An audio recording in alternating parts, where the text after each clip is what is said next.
Você já parou para pensar porque algumas coisas no Brasil parecem não mudar nunca? Porque o governo anuncia uma medida, a mídia repercute e no final acontece nada. Eu vou te explicar hoje que ninguém te conta de forma simples. O governo federal não manda no Brasil sozinho. E isso impacta diretamente o dinheiro que chega ou não chega na sua cidade, na sua escola ou até no seu posto de saúde. Fica até o final deste vídeo, porque ele vai mudar a forma como você enxerga o noticiário político. Bom, o Brasil é uma república presidencialista, ou seja, o presidente é eleito pelo povo para governar. Mas aqui tem um detalhe enorme que a maioria das pessoas ignora. Pensa assim: imagina que você é o dono de uma empresa e você foi contratado para tomar decisões, mas toda vez que você quer fazer qualquer coisa, contratar, demitir ou investir, você precisa convencer um conselho de 594 pessoas que nem sempre concordam com você, que têm interesses diferentes e que representam estados com realidades completamente distintas. É exatamente isso que qualquer presidente do Brasil vive. O Brasil tem 35 partidos com representação no Congresso. 35, anota esse número. E nenhum partido governa sozinho. Então, para aprovar qualquer coisa, o presidente precisa montar uma coalizão, uma aliança de partidos suficientemente grande para ter a maioria nas votações. E isso tem nome técnico: presidencialismo de coalizão. E é um modelo que rege o Brasil desde a redemocratização em 1988. Mas então, vivemos no parlamentarismo? Não exatamente. No parlamentarismo clássico, como na Inglaterra, quem governa é o líder do partido que venceu o parlamento. O chefe de governo e o chefe de Estado são separados. Aqui, o presidente continua sendo eleito pelo voto direto. O que acontece no Brasil é que, na prática, o Congresso foi acumulando tanto poder nos últimos anos que alguns especialistas já chamam de parlamentarismo orçamentário, que eu acho que é muito mais fidedigno, né? E eu vou te explicar o porquê disso daqui a pouco. Como que o Congresso ganhou tanto poder? Para o governo conseguir aprovar projetos, ele precisa do apoio de deputados e senadores. E o principal pagamento por esse apoio são as emendas parlamentares. Emenda parlamentar nada mais é do que o direito que cada deputado e cada senador tem de indicar onde parte do orçamento federal vai ser gasto. É dinheiro público que o parlamentar direciona para obras, equipamentos, programas na sua cidade ou no seu estado. Parece justo, né? O problema é o tamanho que isso tomou. Olha só, em 2014, as emendas parlamentares somavam 6,1 bilhões. Em 2024, elas chegaram a 53 bilhões. Já em 2025, recente, tá?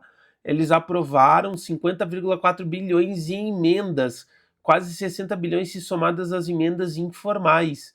Para você ter uma ideia, em 2024 as emendas representaram 27% de todo o orçamento discricionário da União, que é a parte do orçamento que o governo tem liberdade para decidir como gastar.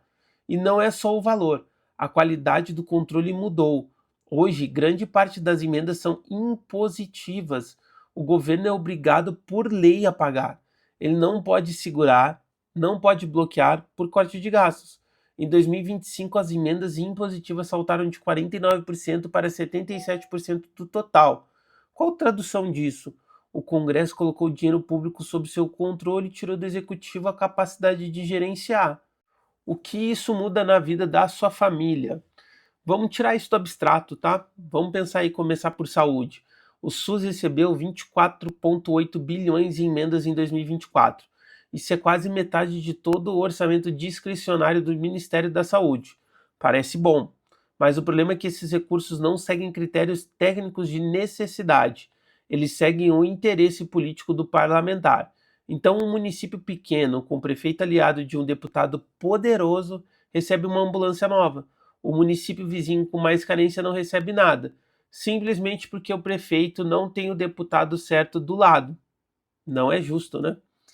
Assistência social. Os recursos por emendas para SUAS, Sistema Único de Assistência Social, foram de 619 milhões em 2020 para 2,49 bilhões em 2023. Mas um estudo do IPEA mostrou que entre 22 e 23 Ao menos 50% dos municípios brasileiros não receberam nenhum repasse por emendas.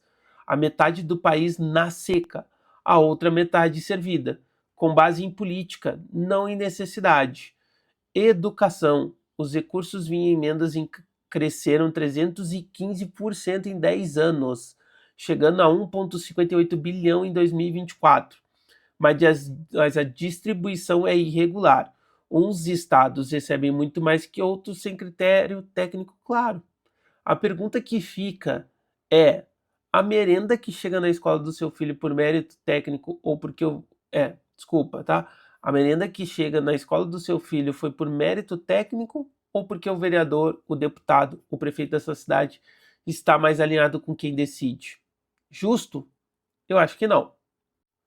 E olha só, vamos fazer um comparativo e vamos pegar casos reais, tá? Onde o governo tentou fazer algo e perdeu. Então, assim, ó, vou te dar exemplos concretos, coisas que aconteceram recentemente que mostram que o governo federal não governa sozinho. Caso 1, o IOF que voltou atrás em 2025. Em junho de 2025, o governo publicou um decreto aumentando o IOF, Imposto sobre Operações Financeiras.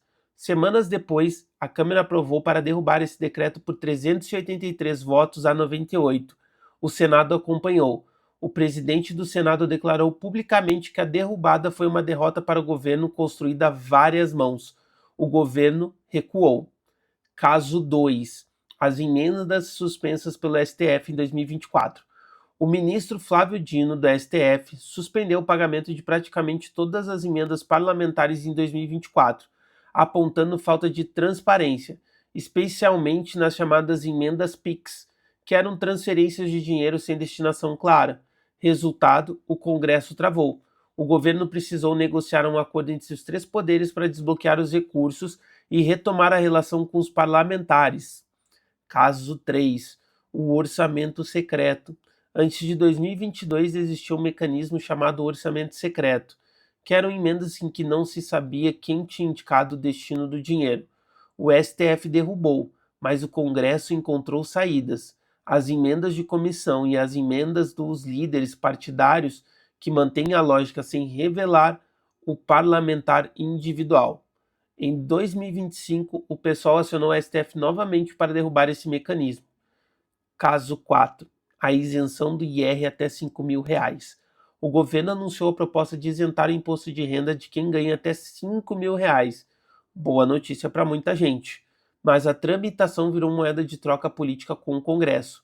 A aprovação aconteceu, mas em meio a uma crise entre governo e parlamento tão tensa que Lula sancionou a lei sem convidar os presidentes da Câmara e do Senado para a cerimônia. Um gesto público de distância que mostra o nível do conflito. O centrão nisso tudo e qual que é a lógica da governabilidade? Existe um grupo informal de partidos no centro do espectro político, o chamado centrão. Não é um partido, é uma lógica. São partidos que não têm uma ideologia forte, mas têm bancadas grandes e históricas no Congresso. O centrão não tende à esquerda, não tende nem à direita. Tende para quem está no poder. Sempre esteve com Lula, com Bolsonaro, com Temer, com Dilma. Por quê? Porque o governo precisa de votos e eles vendem votos por ministérios, por emendas, por cargos em estatais. Lula, em 2022, venceu reunindo esquerda, centro e até liberais. Mas para governar precisou acomodar União Brasil, PP, Republicanos, MDB e PSD, partidos que nem sempre compartilham dos mesmos valores do PT. O resultado? Tensão permanente entre o núcleo do governo e seus aliados. Um senador do PT chegou a dizer publicamente: houve entrega de muitos espaços importantes sem a contrapartida. Podemos corrigir o erro que foi um erro de origem. Isso não é criticar o PT, especificamente. É a lógica do sistema. Bolsonaro sofreu mesmo. Qualquer presidente sofre.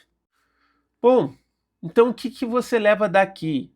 O governo federal não governa sozinho. Qualquer política pública, saúde, educação, assistência social, passa por uma negociação com o Congresso. 2.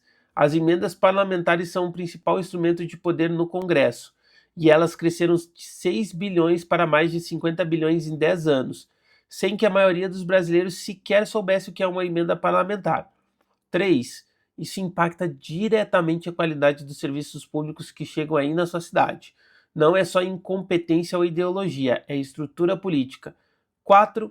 Conhecer isso é o primeiro passo para cobrar melhor do seu vereador, do seu deputado federal, do seu senador. Pergunte: quantas emendas você indicou? Para onde foi o nosso dinheiro? E qual município recebeu?